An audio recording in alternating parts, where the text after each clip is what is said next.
તો તમે આનો કઈક રસ્તો અને કઈક ઉપાય અમને આપો. અરે દેવતા, એની તમે ચિંતા ન કરો, એનો ઉપાય હું જરૂર ગોતીશ. બહુ સારું પ્રભુ, ક્ષમા કરજો પ્રભુ. તો ચાલો, ચણમૂળ નામના રાક્ષસો ક્ષેત્રીને મારી પાસેથી વરદાન લઈ ગયા છે. અત્યારે પાતાળ લોકમાં નાગ કન્યા પણ છીનવી ગયા છે. ઇન્દ્રલોકમાં ઇન્દ્રાણીને પણ લઈ ગયા છે.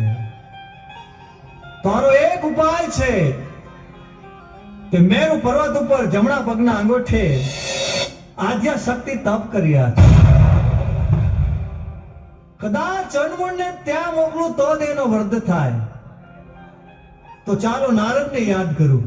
શ્રીમન નારાયણ નારાયણ નારાયણ, નારાયણ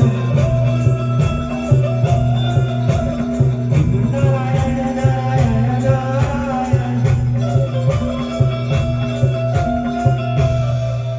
અરે પ્રભુ, મને બોલાવવાનું કારણ એટલું છે નારદ કે ચણમૂળ નામના રાક્ષસોએ મારી પાસેથી ક્ષેત્રીને વરદાન લઈ ગયા છે.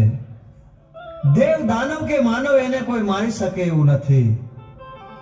આદ્યા શક્તિ મેરુ પર્વત ઉપર તપ કરી રહ્યા છે. એની પાસે લઈ જાઓ તો એના હાથે જ એનો વધ છે.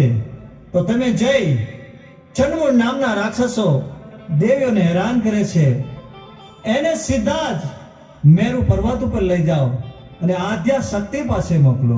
બહુ સારું.